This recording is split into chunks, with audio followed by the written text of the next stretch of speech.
Halo pemirsa, Anda menyaksikan Sipur Dunia dengan sejumlah informasi dari mancanegara. Bersama saya Ayu Pratiwi, inilah Sipur Dunia selengkapnya.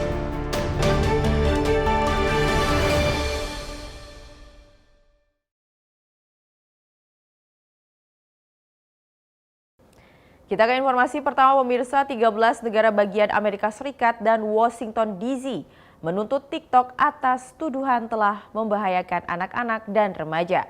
Gugatan ini terjadi di tengah ancaman larangan operasional TikTok di Amerika jika tidak dijual ke perusahaan Amerika pada Januari 2025. TikTok hadapi sejumlah gugatan dari 13 negara bagian Amerika Serikat dan Washington DC sejak 8 Oktober lalu.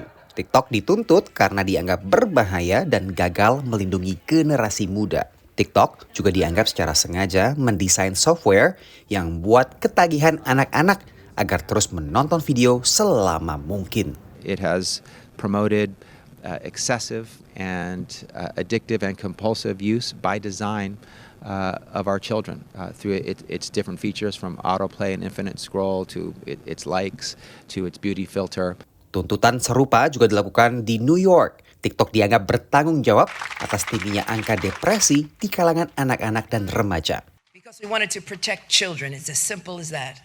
Because nationwide, children and teens are struggling with significantly high rates of depression, anxiety, suicidal thoughts, suicidal ideation, and other mental health issues, largely because of social media. TikTok menyangkal tuduhan ini. Lewat unggahan tertulis, TikTok sebut tuntutan ini tidak akurat dan menyesatkan. TikTok mengaku secara proaktif menolak pengguna di bawah umur dan telah luncurkan fitur seperti pembatasan penggunaan mode keluarga dan mode privasi khusus untuk pengguna di bawah 16 tahun. Tuntutan ini berawal dari sebuah investigasi yang dilakukan oleh koalisi bipartisan Partai Demokrat juga Partai Republik sejak bulan Maret tahun 2022 lalu. Lantas yang kerap menjadi pertanyaan adalah apakah kesehatan mental yang mempengaruhi generasi muda ini sepenuhnya adalah kesalahan TikTok atau sebuah fenomena media sosial secara umum? Studi Indiana University menyimpulkan media sosial secara umum berkontribusi terhadap stres pemuda di Amerika Serikat. Over half are saying they feel pressure, negative pressure, to achieve and to always be exceptional. And over half are saying they feel negative pressure to look good or to have a certain appearance. The steps that we're taking to protect teens. Tuntutan ini terjadi di tengah upaya TikTok hadapi ancaman larangan operasional jika tidak menjual platformnya ke perusahaan AS paling lambat Januari mendatang. Bulan Mei 2024, sejumlah kreator konten luncurkan petisi menolak wacana larangan pemerintah AS ini karena dianggap berseberangan dengan amandemen pertama Konstitusi AS yang jamin kebebasan berpendapat. Amerika Serikat sendiri adalah pasar kedua terbesar TikTok setelah Indonesia dengan 120 juta pengguna. Dari New York, Randy Wicaksana dan tim VOA. Sementara itu pemirsa, Rusia mendominasi rantai pasokan energi nuklir dunia. Untuk itu negara-negara barat tengah mencari alternatif sumber energi untuk mengurangi ketergantungannya terhadap Rusia. Negara-negara barat telah mengurangi ketergantungan pada bahan bakar fosil dari Rusia secara bertahap. Tetapi mereka masih bergantung pada energi nuklir Rusia. Menurut majalah keuangan Forbes, BUMN energi nuklir Rusia, Rosatom, menguasai 38% pasar global uranium yang diperkaya. Dan Rusia secara keseluruhan menguasai 46%. Ukraina telah berulang kali mendesak negara-negara barat memberikan sanksi kepada industri nuklir Rusia, khususnya Rosatom. Ukraine doesn't understand why there's still no sanctions imposed on Rosatom, whose people continue to occupy the Zaporizhzhia nuclear plant and put our safety at risk. Namun besaran impor berkata lain. Menurut Euratom, Badan Pemasok Komunitas Energi Atom Eropa dilaporkan mendapatkan sekitar 17% uranium pada tahun 2022 dari Rusia dan sekitar 27% dari sekutu Rusia, Kazakhstan. Selama tahun 2022, perusahaan-perusahaan di Amerika Serikat membeli bahan bakar energi nuklir dari Rusia senilai 1 miliar dolar atau setara 15 triliun rupiah. Barulah pada bulan April 2023, pemerintah Amerika Serikat memberlakukan sanksi terhadap anak perusahaan Rosatom. Pengamat menilai perusahaan-perusahaan AS terlambat dalam mendiversifikasi sumber energi mereka. Back in the early days of sanctions, when I was doing them for the US government in 2014, I urged every company I could find that was doing business in Russia to find a way to diversify their sources so the Russians wouldn't have leverage. And I think we are rather late. Negara-negara barat dapat menemukan pemasok uranium lain, namun pengamat menilai sulit menemukan cara alternatif untuk memperkaya uranium. Uranium enrichment is not something that you can set up overnight. That's a process that takes time, that takes investment, and that is expensive. So, you know, if you in a capitalist market, you look for who has already set up such facilities and who can provide that. Ukraina bertujuan untuk menjadi pemasok seperti itu. Menteri Energi Ukraina mengatakan negaranya telah menandatangani kesepakatan pada bulan Juni 2022 dengan perusahaan tenaga nuklir Amerika Westinghouse untuk memasok bahan bakar ke semua pembangkit listrik tenaga atom Ukraina. Ukraina yakin dapat memulai produksi bahan bakar nuklirnya sendiri dalam waktu sekitar 3 tahun. Dari Washington DC, demikian laporan tim VOA. Pemirsa, ratusan ribu beruang hidup liar di Amerika Serikat. Sebuah kontes digelar setiap tahun untuk menyoroti kebiasaan beruang menggemukkan badan sebelum hibernasi musim dingin. Voting began a week ago with two. Setiap Oktober, Taman Nasional dan Cagar Alam Katmai di negara bagian Alaska menggelar Fat Bear Week. Kontes memilih beruang paling gendut di antara sekitar 2.200 beruang coklat Alaska yang menghuni Taman Nasional tersebut. So, Fat Bear Week, in case you've been hibernating, is a March Madness style bracket competition where you get to vote for your favorite fattest bear. And it's a celebration of success because fat means success for the bears in Katmai. Pada 2023, kantor berita The Associated Press menyebut kontes ini sebagai kontes popularitas yang paling diminati di Amerika Serikat melibatkan negara bagian Alaska. They started an online contest to basically promote the fatness of the bears and to celebrate the bears getting ready for winter and celebrating their ability to survive a harsh Alaska winter in hibernation. Menjelang hibernasi musim dingin, beruang menggemukkan diri agar bisa bertahan tidur pulas beberapa bulan. Beruang jantan biasanya memulai hibernasi pada Desember, sementara beruang betina akhir November. Untuk menggemukkan diri, beruang coklat di Taman Nasional Katmai bisa menyantap 30 ikan salmon setiap harinya. Tahun ini beruang betina bernama Grazer kembali memenangkan Fat Bear Week. Yang menarik bagi penyelenggara, Grazer mengalahkan Chunk, beruang jantan yang membunuh anak Grazer. Selain mendukung pelestarian beruang, kontes Fat Bear Week yang dimulai pada 2014 ini juga menganjurkan interaksi aman antara manusia dengan satwa liar dengan menyaksikan rekaman kamera saja. Penggunaan kamera untuk memantau satwa liar menjadi kegiatan populer yang sempat meningkat tajam saat pandemi COVID. Salah satu laman favorit di Facebook untuk Alaska adalah Muldoon Area Trail Photos and Videos yang ikut dikelola Donna Gale Shaw. I capture anything that's out here, anything and everything that's out here. Lynx, wolves, foxes, coyotes, bears, black and brown. Donna tinggal di Anchorage, kota berpenduduk sekitar 290.000 orang. Di kota yang sama ada sekitar 350 beruang hitam dan 65 beruang coklat. I did put a camera on it, and every year bears come and mark that tree, including cubs. Laman ini juga dipantau oleh warga Anchorage sendiri yang harus hidup berdampingan dengan berbagai satwa liar. Warga banyak kota di Amerika Serikat memang harus hidup berdampingan dengan beruang. Di daerah Washington DC misalnya juga kadang terlihat adanya beruang, meskipun jenis beruang yang ada di Washington DC adalah beruang hitam. Beruang ini dibandingkan beruang coklat ataupun beruang grizzly, ukurannya relatif lebih kecil dan relatif tidak terlalu agresif. Dari Washington DC, saya Nova Purwadi dan tim VOA. Kita beralih ke informasi selanjutnya. Investor dan pelaku usaha yakin inflasi telah terkendali karena dua indikator utama laju inflasi Amerika Serikat menunjukkan jalan menuju target. Salah satu komponen tersebut yaitu kenaikan harga hunian yang selama ini sticky mulai menunjukkan kelemahannya. Bursa saham di Wall Street naik turun bersama keluarnya data terbaru seputar inflasi. Indeks harga konsumen yang keluar lebih awal akhirnya naik lebih drastis dibandingkan ekspektasi analis, meski angka secara tahunan turun ke 2,4%.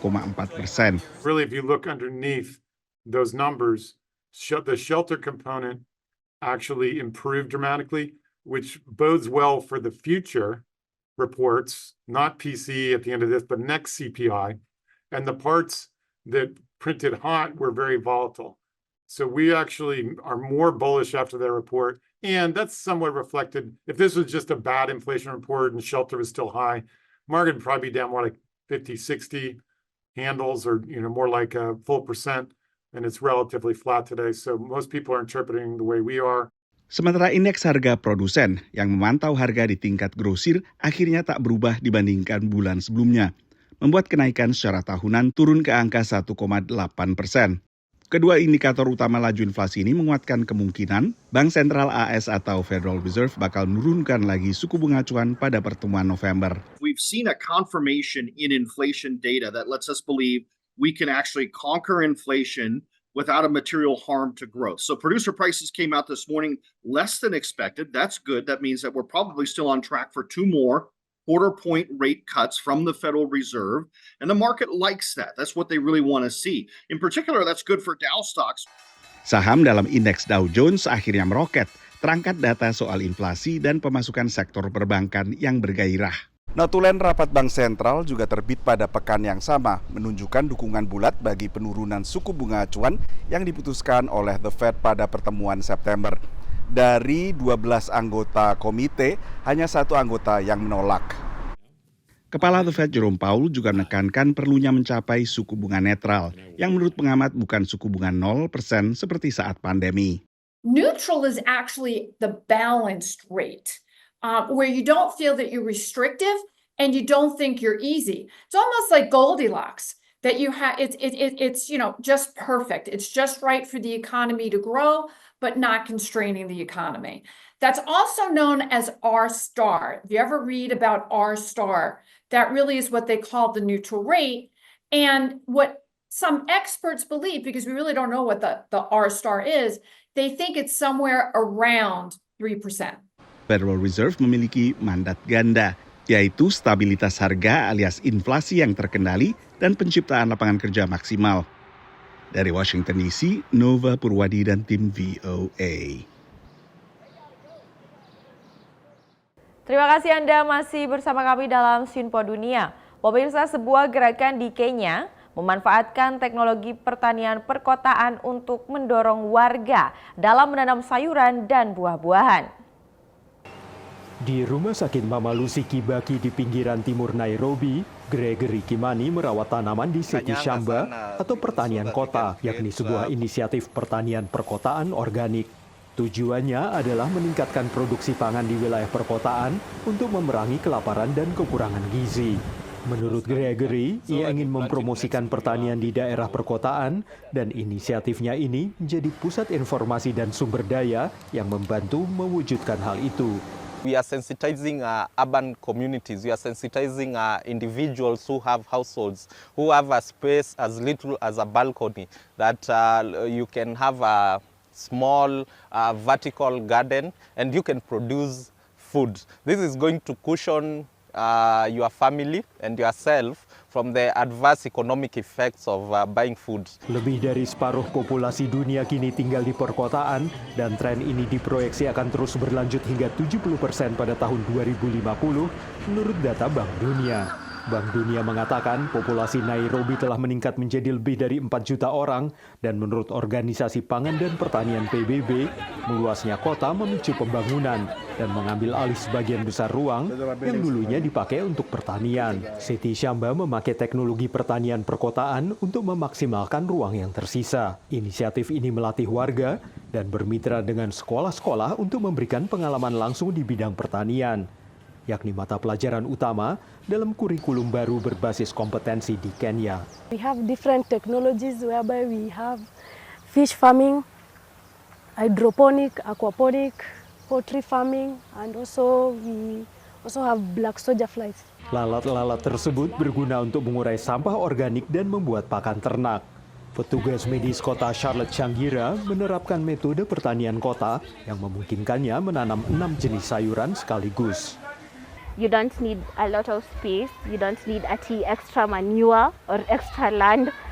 So they grow at the same time, you get the harvest and they regrow. It's very, I think it's the best decision I've made this year, basically.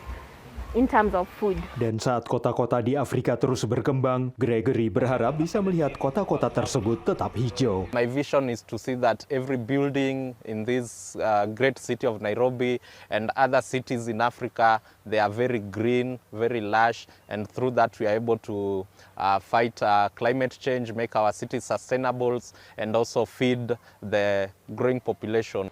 Seti Shamba merupakan salah satu tempat yang dikunjungi oleh Raja Inggris Charles III saat ia berkunjung ke Kenya bulan November lalu. Menurut Gregory, keberlanjutan model pertanian perkotaan ini terletak pada daur ulang, penggunaan kembali, dan pengurangan bahan yang digunakan sehingga tidak menyisakan sampah. Dari Arlington, Virginia, saya Helmi Yohanes dan tim VOA. Sementara itu pemirsa, semakin banyak konsumen Amerika yang mencari sumber makanan yang lebih ramah lingkungan dan menghindari kekejaman terhadap binatang sebelum disembelih. Sebuah proposal diluncurkan di pusat agrikultur di California untuk mengakhiri praktek peternakan pabrik. Bersamaan pemilu pada November, warga di Sonoma County, negara bagian California, juga diberi kesempatan mendukung atau menolak sebuah proposal. Measure J is a citizen-led ballot measure that aims to phase out and end factory farming in Sonoma County. Referendum lokal ini bermaksud untuk mengakhiri praktek membesarkan ternak dalam kondisi berdesak-desakan, kadang dalam ruangan tertutup.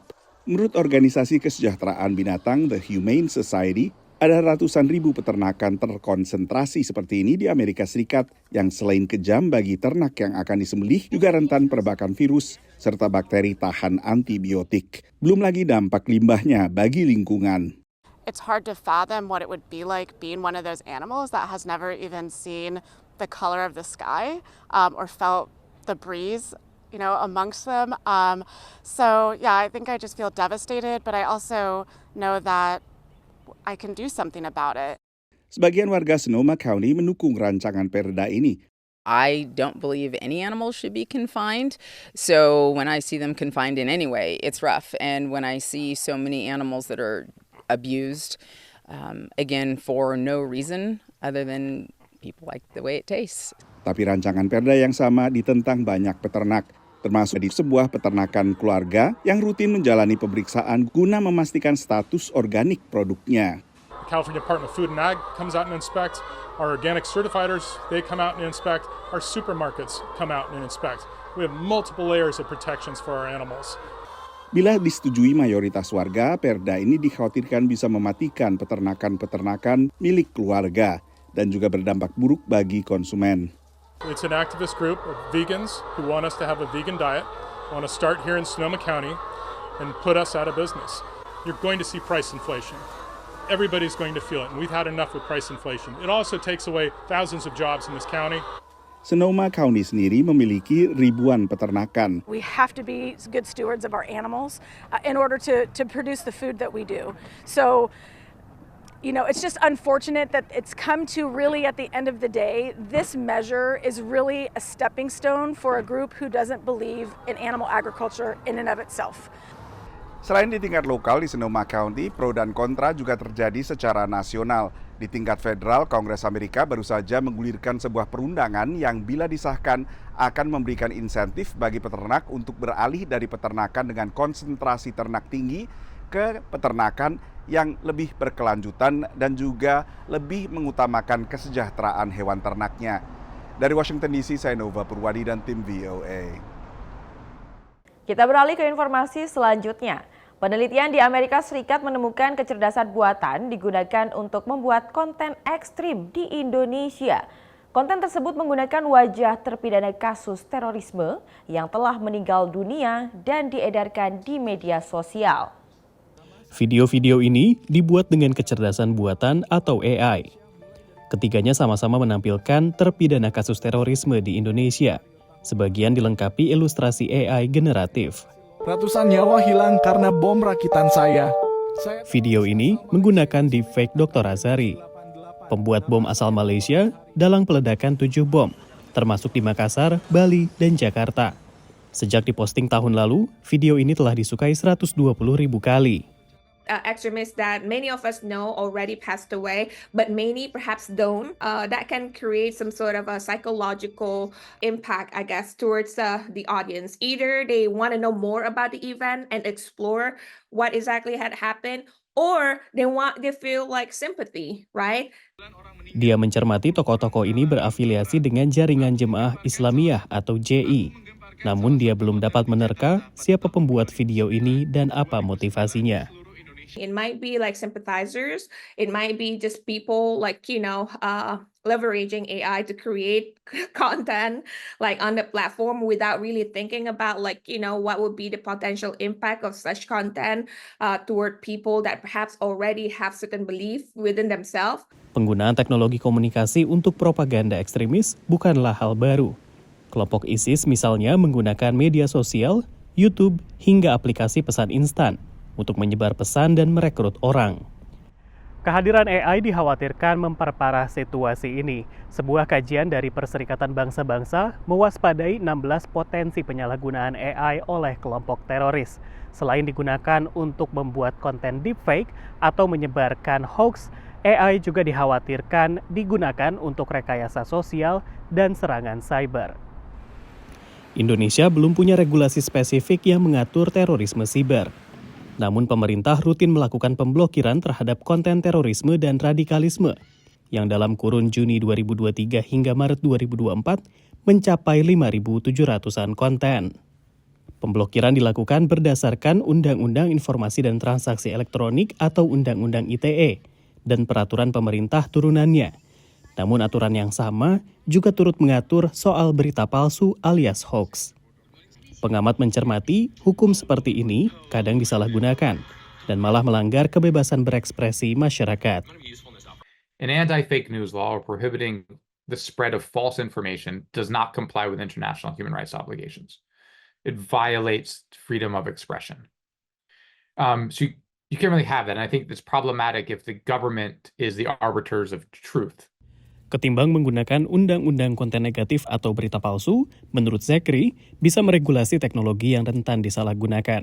Seperti yang dilakukan negara bagian California yang melarang teknologi bot berpura-pura sebagai manusia dan mewajibkan deklarasi penggunaannya. So if you're trying to curb the spread of disinformation, you don't want bots to be able to spread that message widely. Dari Washington DC, Rio Tuasikal, VOA. Dan pemirsa, informasi tadi menjadi penutup perjumpaan kita kali ini. Tetap saksikan Sinpo Dunia hanya di Sinpo TV. Saya Ayu Pratiwi, mewakili kru yang bertugas, mengucapkan terima kasih dan sampai jumpa.